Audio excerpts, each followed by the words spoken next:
Que a graça e a paz do nosso Senhor seja com todos vocês. Sejam muito bem-vindos. É um prazer tê-los aqui. Fiquem com a leitura da mensagem de John Charles Ryle, cujo título é 3 retratos. Qual deles é o meu?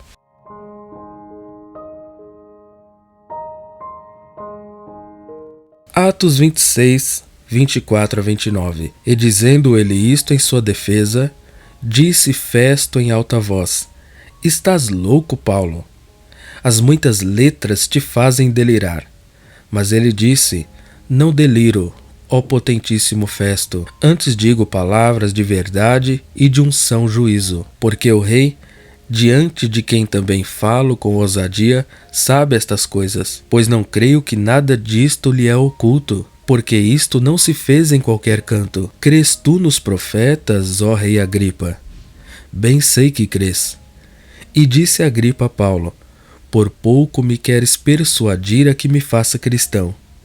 E disse Paulo: Prover a Deus que, ou por pouco ou por muito, não somente tu, mas também todos quantos hoje me estão ouvindo, se tornassem tais qual eu sou, exceto estas cadeias. Leitor, há uma coleção de retratos em Londres intitulada de Galeria Nacional de Retratos. Ela contém as imagens de quase todos os grandes homens que marcaram a história inglesa.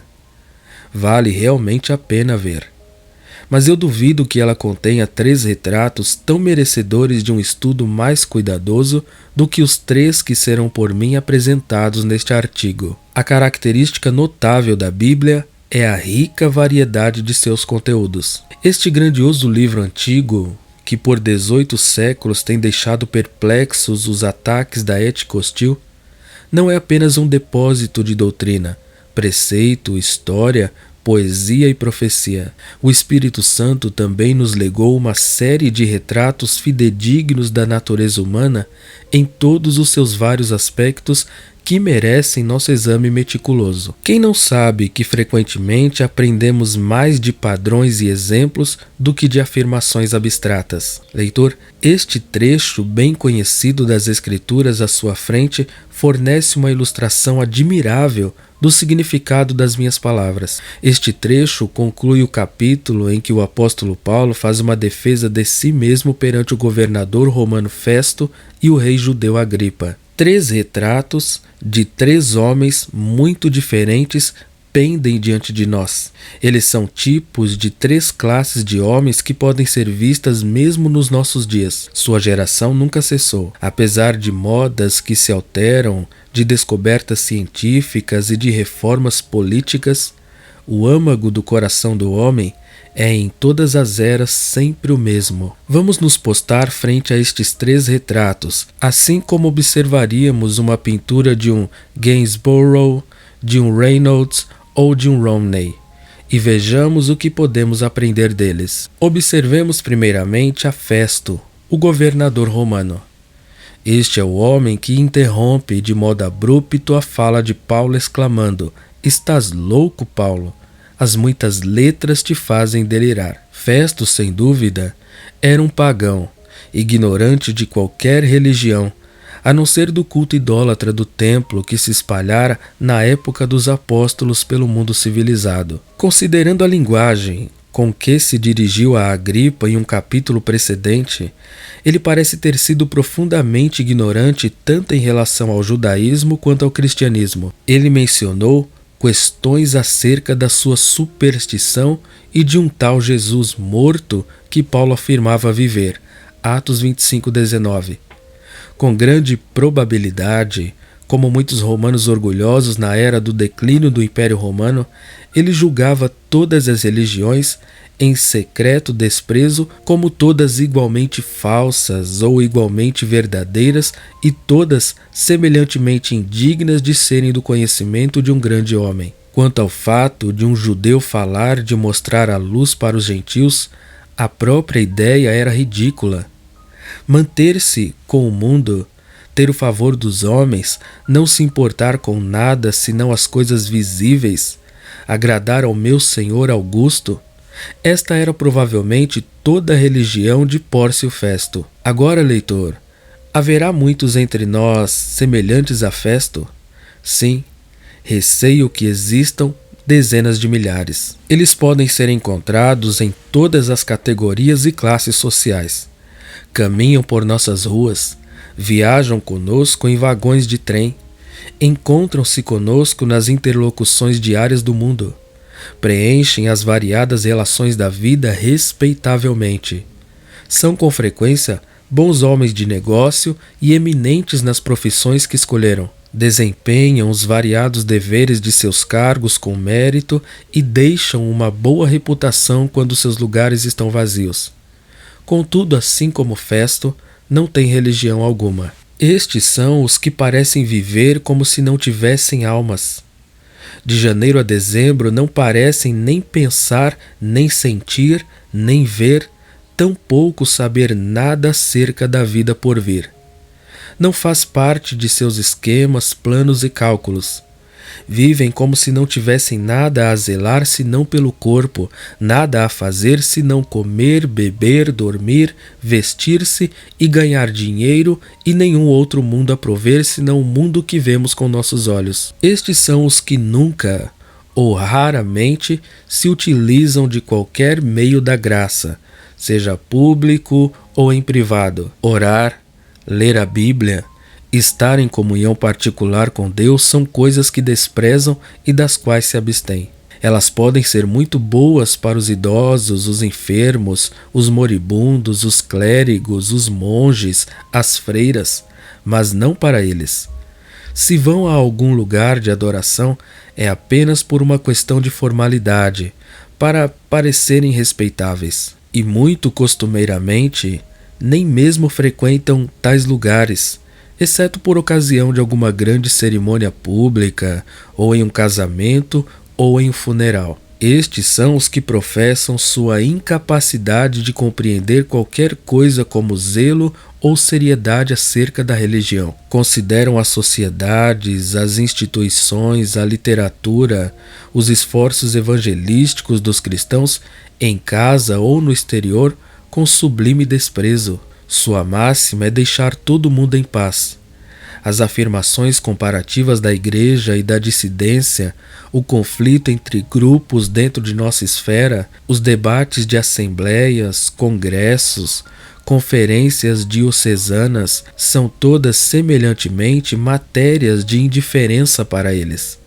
Olham de longe, friamente para tais questões, como o filósofo descrito pelo poeta latino Lucrécio, e consideram-nas como lutas infantis de pessoas fracas, indignas de serem notadas por uma mente culta. E se tais assuntos são trazidos à tona em sua presença, rechaçam-nos com alguma observação satírica, ou com algum frequente ditado inteligente de ceticismo.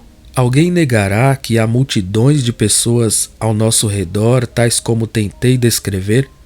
Pessoas gentis, talvez? Pessoas morais? Pessoas de boa índole, de fácil trato, a menos que você aborde o assunto de religião? É impossível negar. Seu nome é Legião, porque são muitos.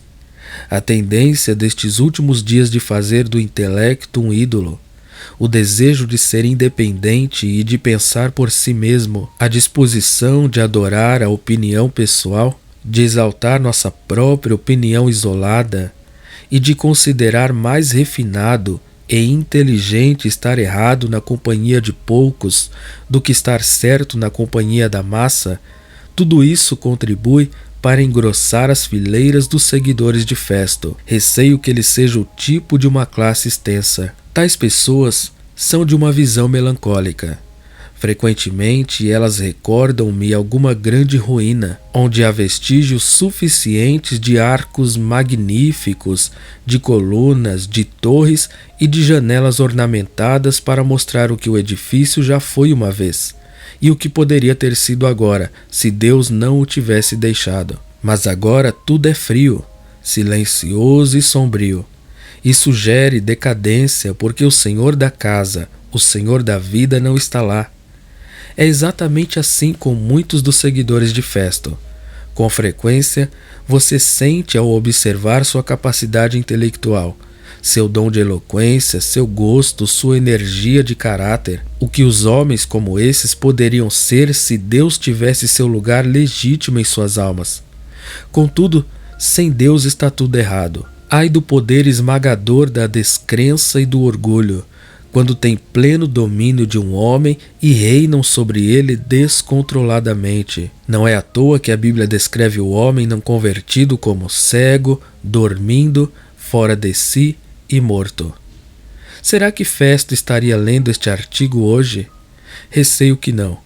Livros e tratados religiosos, como também cultos dominicais e sermões, não fazem parte de seu estilo. Aos domingos, Festo provavelmente lê o jornal ou examina suas contas terrenas, ou visita seus amigos, ou viaja e deseja secretamente que os domingos ingleses fossem mais semelhantes aos domingos no restante da Europa, e que os teatros e museus estivessem abertos. Nos dias úteis, Festo está constantemente ocupado com negócios, ou política, ou divertimentos, ou em matar o tempo com atividades triviais da sociedade moderna, e vive como uma borboleta, tão impensadamente como se não houvesse nada como morte, ou julgamento, ou eternidade. Ah, não! Festo não é o homem que leria este artigo. Todavia, um homem como Festo está em uma condição de desesperança e além do alcance da misericórdia? Certamente que não. Dou graças a Deus porque ele não está. Ele ainda tem uma consciência no fundo de seu ânimo que, embora bastante cauterizada, não está ainda totalmente morta.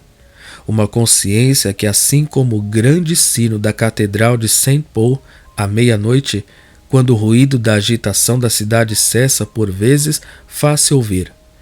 Tal como Félix, Herodes, Acabe e Faraó, os seguidores de Festo têm seus momentos de visitação. E, diferentemente destes últimos, às vezes, eles acordam antes que seja tarde demais e tornam-se homens diferentes. Há épocas em suas vidas em que são movidos pela introspecção e sentem os poderes do mundo vindouro e descobrem que o homem mortal não pode viver sem Deus. Enfermidade, solidão, decepções, perdas de dinheiro e mortes de pessoas amadas podem, às vezes, fazer o mais orgulhoso dos corações curvar-se e confessar que o gafanhoto é um peso. Manassés não é o único que, em tempos de angústia, voltou-se a Deus e começou a orar.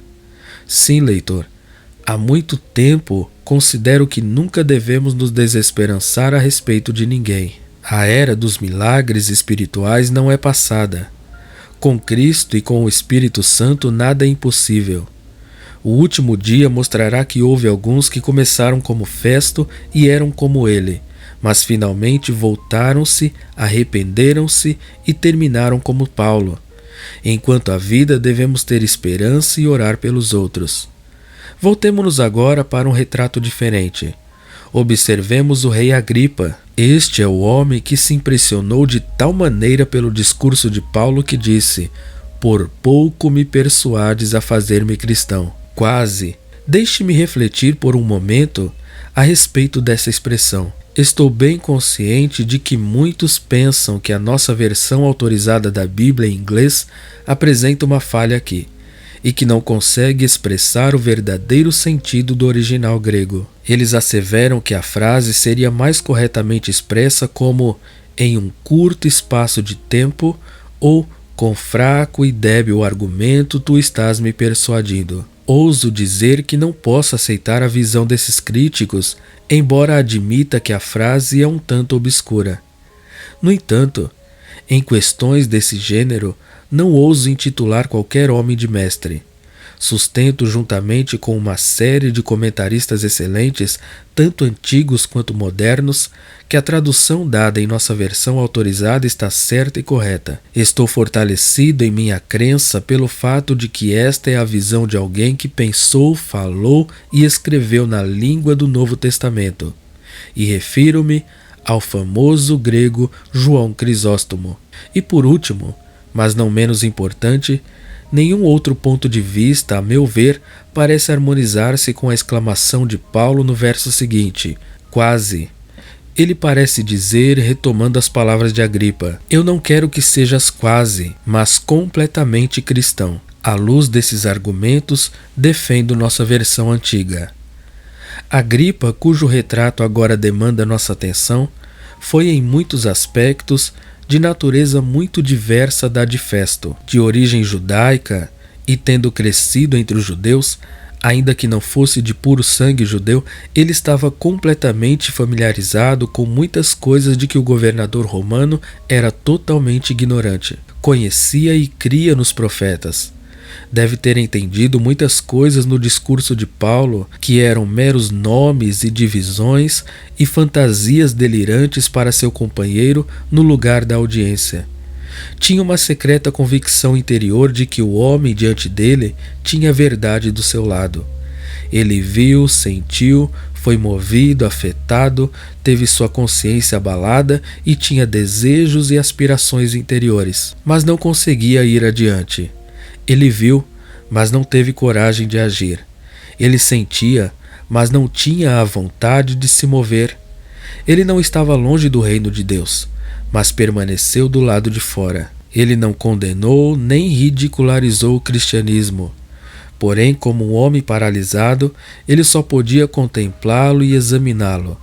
E não tinha força de espírito para a ele se aferrar e recebê-lo em seu coração. Agora, leitor, existem muitos cristãos professos, como Agripa? Receio que exista só uma resposta a essa pergunta. Eles formam um grande exército, uma multidão que é difícil de numerar. Podem ser encontrados em nossas igrejas e atendem com bastante assiduidade a todos os meios de graça. Não tem nenhuma dúvida sobre a verdade da Bíblia. Não tem a menor objeção à doutrina do Evangelho. Sabem a diferença entre o ensino sensato e o insensato. Admiram a vida de pessoas santas. Leem bons livros e dão dinheiro para bons objetivos. Mas, infelizmente, parecem nunca ir além de um certo ponto em sua religião. Nunca saem corajosamente ao lado de Cristo, nunca tomam a cruz, nunca confessam a Cristo diante dos homens. Nunca desistem de inconsistências mesquinhas. Costumam dizer que querem e pretendem, e esperam e têm o propósito de algum dia serem cristãos mais decididos. Sabem que não são bem o que deveriam ser no presente e esperam que um dia seja diferente, mas a ocasião favorável parece nunca vir. Eles continuam querendo e pretendendo saem do palco. Vivem querendo e pretendendo, e com frequência, querendo e pretendendo, morrem. Gentis de boa índole, pessoas respeitáveis, não inimigos, mas sim amigos de Paulo, todavia, como Agripa, quase cristãos. Você pode perguntar como é que os homens podem ir tão longe na religião e ainda assim não irem mais longe?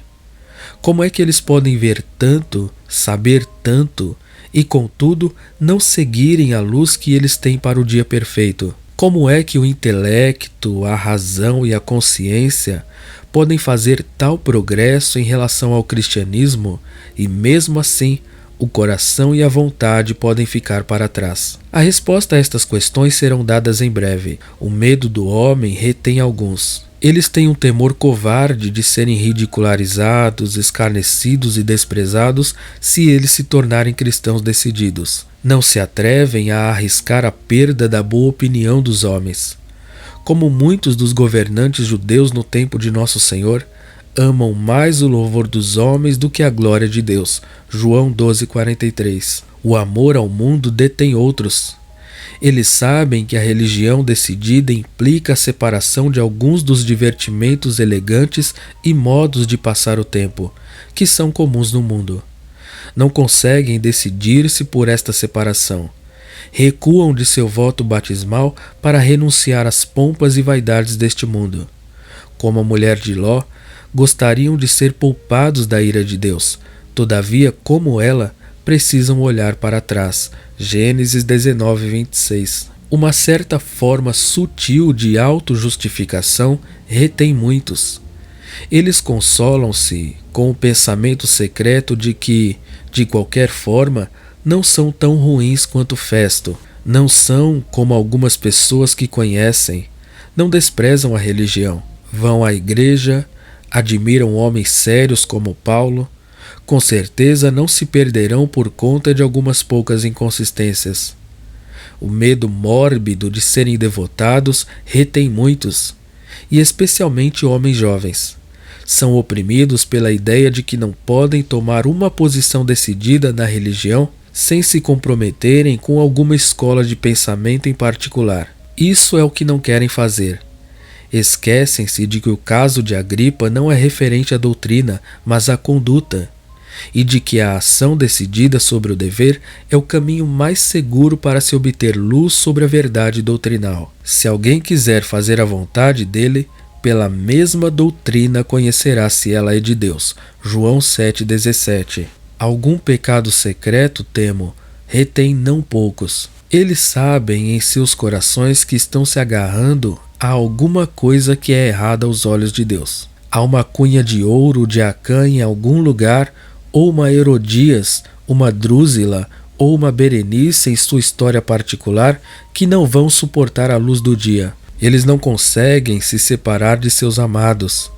Não conseguem cortar a mão direita ou arrancar o olho direito e assim não podem tornar-se discípulos. Ai dessas desculpas, pesadas na balança, nada valem e são vãs. Ai daqueles que nelas descansam. A menos que acordem e livrem-se de suas cadeias, naufragarão para sempre. Estará Agripa lendo este artigo hoje? Há alguém como ele, cujos olhos estejam nesta página? Aceite um aviso gentil de um ministro de Cristo e tente perceber que você está em uma posição muito perigosa. Desejos, sentimentos, pretensões e propósitos não constituem uma religião salvífica. Nada mais são do que rolhas pintadas, que lhe permitem flutuar na superfície por um tempo, e mantêm sua cabeça acima da água, mas não vão impedi-lo de ser levado pela corrente e de ser finalmente arrebatado por uma cascata pior do que a de Niágara. E afinal de contas, você não está feliz. Você sabe demais sobre religião para ser feliz no mundo. Você está misturado demais com o mundo para obter qualquer conforto da sua religião. Acorde para a percepção de seu perigo e sua insensatez. Resolva, com a ajuda de Deus, a tornar-se decidido. Tome da espada e lance fora a bainha. Se você não tem espada, venda sua capa e compre uma. Lucas 22:36. Queime seus navios e marche para a frente. Não somente olhe para a arca e admire-a, mas adentre nela antes que a porta esteja fechada e o dilúvio comece. Uma coisa, de qualquer maneira, pode ser estabelecida como um axioma nos elementos da religião. Um quase cristão não é um homem seguro, tampouco feliz. Vamos nos voltar agora ao último dos 3 retratos. Vamos olhar para o homem que Festo considerou estar fora de si e por quem Agripa esteve quase persuadido a ser um cristão. Vamos olhar para Paulo. Este é o homem que corajosamente disse: provera a Deus que, ou por pouco ou por muito, não somente tu, mas também todos quantos hoje me estão ouvindo, se tornassem tais qual eu sou, exceto estas cadeias. Ele desejou que seus ouvintes não sofressem em cadeias ou prisão, tal como ele sofria quando ele lhes falou, mas lhes desejava que fossem da mesma opinião que ele sobre uma coisa imprescindível, e que compartilhassem de sua paz, sua esperança, seu conforto sólido e de suas expectativas, tais qual eu sou. Uma mensagem importante e memorável. Esta é a linguagem de quem está inteiramente convencido e persuadido de que está certo. Ele lançou ao mar todas as dúvidas e hesitações. Ele segura a verdade com as 2 mãos firmemente e não com o indicador e o polegar. É a linguagem do homem que escreveu em um lugar: porque eu sei em quem tenho crido, e estou certo de que ele é poderoso para guardar o meu depósito até aquele dia. E em outro lugar: Porque estou certo de que nem a morte, nem a vida, nem os anjos, nem principados, nem coisas presentes nem futuras, nem potestades, nem a altura nem a profundidade, nem qualquer outra criatura nos poderá separar do amor de Deus que está em Cristo Jesus nosso Senhor. Romanos 8, 38 e 39. Paulo estava inteiramente convencido da verdade dos fatos do cristianismo, que o Senhor Jesus Cristo era verdadeiramente Deus manifestado em carne, que ele provara sua divindade ao efetuar milagres que não poderiam ser negados, que ele finalmente ressuscitara dentre os mortos e ascendera ao céu, e que estava sentado à destra de Deus como o Salvador do homem. Sobre todos esses pontos ele tinha se decidido totalmente e não tinha a menor dúvida de sua credibilidade. Em nome delas estava disposto a morrer. Paulo estava inteiramente convencido da verdade das doutrinas do cristianismo, que somos todos pecadores culpados e em perigo de ruína eterna, que o grande objetivo da vinda de Cristo era fazer a expiação pelos nossos pecados e para comprar a redenção ao sofrer em nosso lugar na cruz, que todos aqueles que se arrependem e creem no Cristo crucificado estão completamente perdoados de todos os seus pecados, e que não há outro caminho para a paz com Deus e para o céu após a morte, senão a fé em Cristo. Em tudo isto ele cria o mais firmemente possível. Ensinar essas doutrinas foi seu único objetivo desde sua conversão até seu martírio. Paulo estava inteiramente convencido de que ele próprio fora transformado pelo poder do Espírito Santo e ensinado a viver uma nova vida, que uma vida santa, devotada e consagrada a Cristo era a mais sábia e feliz vida que um homem poderia viver, que a graça de Deus era 1000 vezes melhor que o favor do homem, e que nada era demais a se fazer por ele, que o amara e que por ele se dera a si mesmo. Paulo completou sua carreira sempre fitando os olhos em Jesus e gastando e se deixando gastar por ele. Por último, mas não menos importante, Paulo estava inteiramente convencido da realidade do mundo vindouro. O louvor ou o favor do homem, as recompensas ou punições do presente mundo eram todos refugos para ele. Tinha continuamente em vista a herança incorruptível e uma coroa de glória que nunca desapareceria. Filipenses 3:8 e 2 Timóteo 5:8. Ele sabia que nada poderia privá-lo daquela coroa. Festo pode tê-lo desprezado e considerado louco. O imperador romano, a quem estava sendo enviado, poderia ordenar sua decapitação ou lançamento aos leões. Que importava? Estava firmemente persuadido de que ele tinha um tesouro guardado no céu que nem Festo nem César poderiam tocar, e que seria seu por toda a eternidade. Isso é o que Paulo quer dizer com tais quais eu sou, sobre os fatos, as doutrinas, as práticas e as recompensas de vir ao cristianismo. Ele tinha uma convicção firme, estabelecida e enraizada, uma convicção que desejava ser partilhada por todos os homens. Estava confiante de que queria que outros desfrutassem da mesma confiança. Não tinha dúvida ou receio sobre o futuro estado de sua alma. De bom grado ele teria visto Festo, Agripa, Berenice e todos à sua volta na mesma condição feliz. Agora, leitor, haverá muitos nos dias atuais como Paulo? Eu não quero dizer, obviamente, se há muitos apóstolos inspirados. Antes, o que quero dizer é comum encontrar cristãos que possuem tão inteira, decidida e completa confiança como ele? Receio que só pode haver uma resposta a esta questão. Não muitos, sejam ricos ou pobres, altos ou baixos, são chamados. E porque estreita é a porta, e apertado o caminho que conduz à vida, e poucos são os que a encontram. 1 Coríntios 1:26 e Mateus 6:14. Olhe para onde desejar, busque onde quiser, na cidade ou no campo. Há poucos inteiramente cristãos. Festo e Agripa estão por toda parte. Encontramo-nos com eles a cada passo. Contudo, há alguns poucos seguidores de Paulo, inteira e sinceramente dedicados.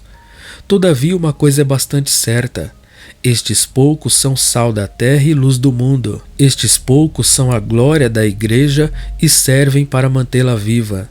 Sem eles, a igreja seria pouco melhor que uma carcada decadente, uma casa caída sem luz, um motor a vapor sem fogo, um castiçal de ouro sem vela, uma alegria para o diabo e uma ofensa a Deus. Estes são homens que abalam o mundo e deixam uma marca indelével atrás deles. Martinho Lutero, John Wesley e William Wilberforce foram odiados e pouco estimados enquanto viveram. Mas o trabalho que fizeram para Cristo nunca será esquecido. Eles eram completamente cristãos. Estes são homens que desfrutam da verdadeira felicidade em sua religião. Como Paulo e Silas, podem cantar na prisão, e como Pedro, podem dormir tranquilamente à beira da sepultura, conforme Atos 12 e Atos 16.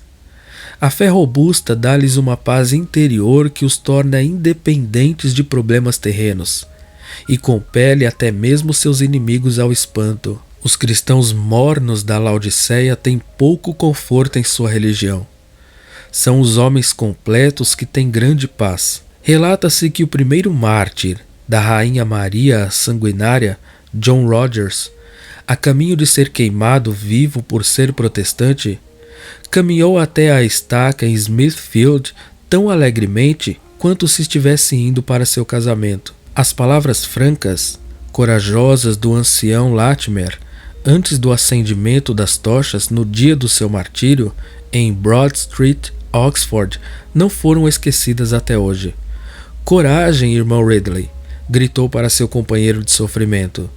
"Vamos acender uma vela na Inglaterra hoje pela graça de Deus que nunca se apagará." Esses homens eram inteiramente cristãos. Esse homem inteiramente cristão, sim, que estará seguro e preparado para encontrar seu Deus a qualquer momento, ao final da tarde, ao cantar do galo ou pela manhã. Ele sim que se alegrará com a paz sentida em sua religião. Paz não afetada por enfermidades, lutos, falências, revoluções e pelo soar da última trombeta. Ele sim que fará o bem em seus dias e em sua geração, e será uma fonte de influência cristã para todos ao seu redor. Influência conhecida e reconhecida ainda por muito tempo depois que tiver jazido em seu túmulo. Deixe que esse homem se recorde do que lhe digo hoje, e nunca o esqueça. Você não deve se contentar em ser quase cristão como Agripa se contentou. Você deve se esforçar, trabalhar, agonizar e orar para ser um cristão completo como Paulo. E agora, leitor, deixemos estes 3 retratos com uma autoinvestigação e um autoexame. O tempo é curto.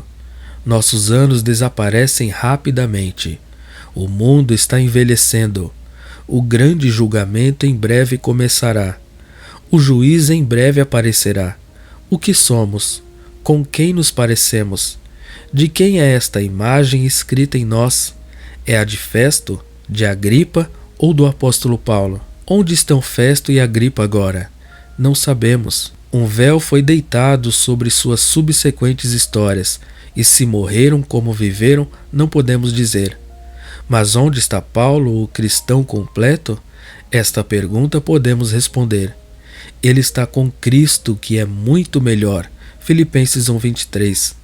Está aguardando pela ressurreição dos justos, naquele paraíso de descanso em que o pecado, Satanás e o sofrimento não podem incomodá-lo mais. Ele combateu o bom combate. Ele completou a carreira. Ele manteve a fé. A coroa está guardada para ele, a qual ele vai receber no grande dia do reencontro da aparição do Senhor, 2 Timóteo 4, 7 e 8. E leitor, vamos dar graças a Deus, apesar de Paulo estar morto e não mais entre nós, o Salvador que fez de Paulo o que ele era e o manteve até o fim, ainda vive e nunca muda, sempre capaz de salvar, sempre disposto a receber. Que o tempo passado nos baste se estivemos brincando até então com nossas almas. Vamos virar uma nova página no início de 1882. Vamos nos levantar e começar com Cristo se nós nunca começamos antes. Vamos continuar com Cristo até o fim, se já começamos com Ele. Com a graça de Deus, nada é impossível. Quem teria pensado que Saulo, o fariseu, perseguidor dos cristãos, algum dia se tornaria o próprio cristão completo, o grande apóstolo dos gentios, e viraria o mundo de cabeça para baixo? Enquanto há vida, há esperança. O seguidor de Festo e de Agripa ainda pode ser convertido e viver por muitos anos, e jazer na sepultura finalmente como um completo cristão como Paulo. 3 retratos. Qual dele é o meu?